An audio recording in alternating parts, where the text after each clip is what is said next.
#Ask Dr. John Watson type చేసి మీ questions అడగండి, తప్పకుండా రిప్లై చేస్తాను. ఉదయ్ శంకర్ 2789 సార్, డోనర్ ఏరియాలో మినియేచర్ హెయిర్ ఉంటుందా?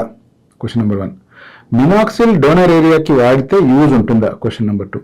హెయిర్ ట్రాన్స్ప్లాంటేషన్ దగ్గరలో ఉన్న ఒక క్లినిక్లో చేయించుకున్నాను, దానివల్ల స్కాల్ప్ అంతా ఖాళీగా కనబడుతుంది, ఎస్ఎంపి కూడా రిజల్ట్ ఇవ్వట్లేదు, ప్లీజ్ సజెస్ట్. చూడండి ఉదయ్ శంకర్, జరిగిందేదో జరిగిపోయింది. మూర్తి గారు, ఇలాంటప్పుడే గుండె రాయి చేసుకోవాలి. హెయిర్ ట్రాన్స్ప్లాంటేషన్ ఎవరైనా కానీ ఎప్పుడైనా కానీ చేయించుకునే ముందు 1-2 సార్లు ఆలోచించాలి. మనం ఎవరి దగ్గర సర్జరీ చేయించుకుంటున్నాము, వాళ్ళకి ఎంత ఎక్స్పీరియన్స్ ఉంది, వీళ్ళు చెప్తున్న రిజల్ట్స్ మనకి ఇవ్వగలుగుతారా ఇవ్వలేరా అనేది. అంతేకాకుండా ఎవరైనా మీకు unevenly high density high result promise చేస్తున్నారు అంటే మీరు మళ్ళీ ఒకసారి ఆలోచించాల్సిన పాయింట్ ఏంటి అంటే, మీ స్కాల్ప్లో ఉండే డోనర్ ఏరియా అంతా డిప్లీట్ చేసేసే అవకాశం ఉంది. ఈ స్కాల్ప్లో ఉండే డోనర్ ఏరియా అంతా డిప్లీట్ చేసేస్తే వచ్చిన ప్రాబ్లం ఏంటి అంటే, ఫ్యూచర్లో కనుక మీకు మళ్ళీ ఏదైనా బట్టతల ఏరియా వచ్చిందంటే ఇక్కడ నుంచి తీసుకోవడానికి జుట్టు మిగలదు.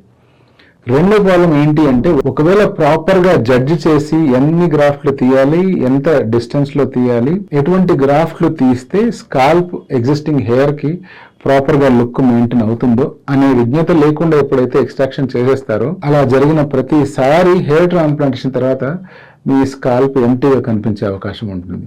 సో ఆదిలోనే మనం ముందుగా ఆలోచించి ప్రాపర్ డాక్టర్ని చూస్ చేసుకోవడం చాలా ఇంపార్టెంట్.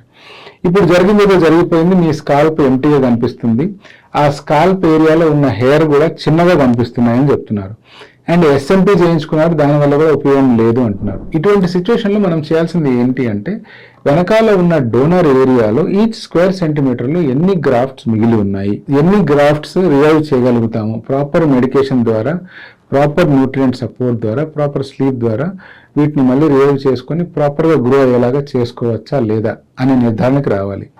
అంతేకాకుండా మీరు ఎస్ఎంపీ ఏదైతే చేయించుకున్నారో ఆ ఎస్ఎంపీ అనేటువంటిది ఒక టెంపరీ ప్రొసీజర్, 1.5 years నుంచి 2 years వరకు మాత్రమే ఉంటుంది. దాని తర్వాత స్లోగా ఆ పిగ్మెంట్ అనేటువంటిది రాలిపోతూ ఉంటుంది. సో అవసరమైతే మీకు స్కాల్ప్ ఏరియాలో అంటే ఆ డోనర్ ఏరియాలో మళ్ళీ ఎస్ఎంపీ టచ్అప్ సెషన్స్ చేయవలసి రావచ్చు.